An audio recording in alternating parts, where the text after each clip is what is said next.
और साथियों मनुस्मृति दहन करने के बाद इस देश में संविधान लागू हुआ और बाबा साहब ने जो संविधान दिया है इस देश, ये तो बहुजन समाज को सोचना पड़ेगा। जब तक बटोगे नहीं तो कटते रहोगे। अच्छा, गृह मंत्री बने हैं वो तब से गृह पर ही बैठे हैं और हम बाबा साहब के अनुयायी हैं, बड़े शांतिप्रिय लोग हैं। जो संविधान है उसे युवा पढ़े ज्यादा से ज्यादा। नमस्कार दोस्तों, मैं रवित कुमार, आप देख रहे हैं बागी न्यूज आवाज की। आज हम नोएडा के पौध महोत्सव एक प्रोग्राम हो रहा है, वहां पे आए हुए हैं, वहां पे खड़े हुए हैं। बहुत सारे साथी हैं जो देश को, युवाओं को, समाज को संबोधित करेंगे, अपने अपने विचारों से संबोधन करेंगे। सर नमस्कार। नमस्कार। क्या नाम है सर आपका? सर मेरा नाम अर्जुन गौतम है। अर्जुन गौतम जी, आज पौध महोत्सव है और नोएडा के प्रांगण है और आप बुलंदशहर से आए, कम से कम 50-60 किलोमीटर की दूरी तय करके आए हैं, तो यहाँ आने का और लोगों को क्या संदेश देना है यहाँ करके? देखिए, आज हमारे लिए बहुत ही ऐतिहासिक दिन है। आज ही के दिन 1927 को बाबा साहब ने मनुस्मृति का दहन किया था और साथियों मनुस्मृति दहन करने के बाद इस देश में संविधान लागू हुआ और बाबा साहब ने जो संविधान दिया है इस देश को एक सुनहरा अवसर दिया है। इस देश को फिर से सोने की चिड़िया बनने के लिए काम बाबा साहब ने किया है। साथियों, आज हम जो स्वतंत्र हैं, आज जो हम यहाँ पर पहुंचे हैं, इतना बड़ा पंडाल लगा हुआ है, यहाँ पर इतनी अच्छी व्यवस्था की गई है, ये सब बाबा साहब की देन है, उनके संविधान की देन है। इसीलिए हम आज मनुस्मृति का दहन करने के लिए और यहाँ पौध महोत्सव मनाने के लिए सभी आए हैं। देश के युवाओं को, देश के लोगों को, बहुजन समाज के लोगों को आप कौन सी विचारधारा से अवगत कराएंगे? देखिए, मैं तो देश के सभी नौजवान साथियों से ये कहूंगा कि साथियों, आप समझने की कोशिश करें, आप नेताओं के बहकावे में आए, आप समझे मूवमेंट क्या है। बाबा साहब ने और जो मान्यवर साहब काशीराम जी ने हमें जो मूवमेंट दिया है, हमें उसको समझना पड़ेगा। हम राजनीतिक 20 पार्टी बनाकर हम सत्ता हासिल नहीं कर सकते। बाबा साहब ने कहा था, सत्ता की जब तक हमारे हाथ में नहीं आएगी, जब तक व्यवस्था परिवर्तन नहीं होगा।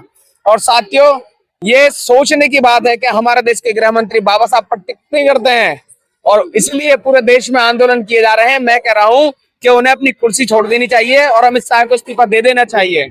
और नौजवान साथियों से, युवाओं से कहना चाहता हूं कि साथियों, ये जो सब चीजें चल रही है, जो सब हो रहा है, जो आए दिन हम अपमान सह रहे हैं, जो आए दिन हम अपनी बहन बेटियों के साथ जो शोषण है उसे बर्दाश्त कर रहे हैं, ये सब इसलिए है क्योंकि हमने बाबा साहब की बात को नहीं माना, मान्यवर साहब काशीराम जी की बात को नहीं माना। अगर उनकी बात को मान लेते तो सत्ता की हमारे हाथ में होती और सब कुछ हमारे हाथ में होता। तो अभी आप छोटी सी बात से, छोटे से शब्दों से इस देश के युवाओं को, बहुजन समाज के लोगों को कैसे एक माला में पिरोने का काम कर सकते हैं? देखिए, मैंने अभी कहा जैसे कि अभी हमने जो जितनी भी पार्टियां बना रहे हैं, अलग अलग पार्टियां बना रहे हैं, जो संगठनों के माध्यम से बटे हुए हैं, युवा कहीं ना कहीं फेंक रहा है। उन युवाओं को ये समझने की जरूरत है कि मान्यवर साहब काशीराम जी का जो मिशन था वो क्या क्या कर गए थे। वो कहते एकता में वो ताकत है, लेकिन एक नहीं रहेंगे अगर बढ़ जाएंगे। मेरा नौजवान साथियों को सत्य से एक संदेश है और गुजारिश करता हूँ कि साथियों, एक जगह आकर अपनी विचारधारा मजबूत करें। बाबा साहब की, मान्यवर साहब काशीराम जी की विचारधारा को मजबूत कर सत्ता की अपने हाथ में लाएं। और हाथ में कैसे ला सकते हैं, सब युवा जानता है, पूरा देश जानता है हम कैसे सत्ता में आ सकते हैं। मैं तो युवाओं को यही संदेश दूंगा, बहुजन समाज पार्टी से जुड़ा इस मिशन को मजबूत करें। सर क्या नाम है? मेरा नाम बबलू जाटव है। बबलू जाटव जी, आप क्या संदेश देंगे? संदेश क्या है, सभी को बहुजन समाज को एक होकर एक ही मत पर मत करना चाहिए, एक साथ खड़ा होना चाहिए। जी हाँ। आपके पास कोई मंत्र है जो एक साथ खड़े हो सकते हैं? नहीं, ये तो बहुजन समाज को सोचना पड़ेगा। जब तक बटोगे नहीं तो कटते रहोगे।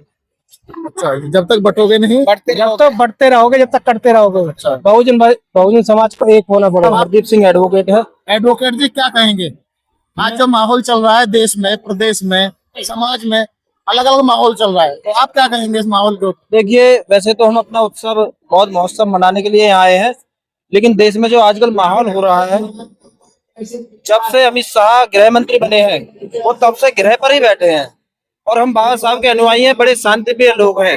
हम लड़ाई झगड़ों से दूर रहते हैं और यदि वो चाहते हैं झगड़ा गृह पे ही बैठे हैं तो हम भी गृह में कम नहीं है।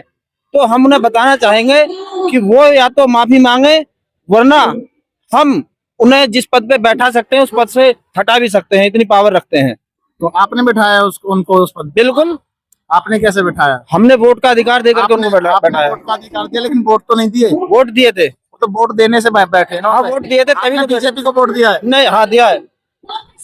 आप कह रहे हो? हाँ, हमने वोट दिया, बीजेपी को वोट दिया तभी तो बैठे हैं। वो हमने नहीं दिया तो हमारे साथियों ने, हमारे भाइयों ने, जनता ने वोट दिया तभी तो बैठे हैं।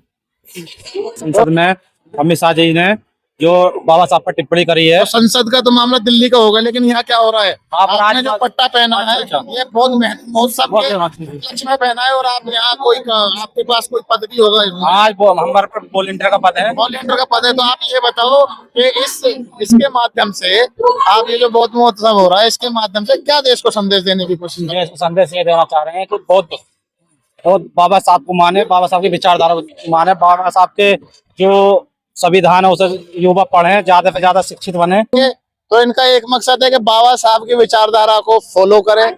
सभी युवाओं को ये संदेश देना चाहते हैं, देश के लोगों को, नागरिकों को, बहुजन समाज के लोगों को। इनका सिर्फ एक संदेश है कि बाबा साहब की विचारधारा को पढ़ें और उन पर काम करें।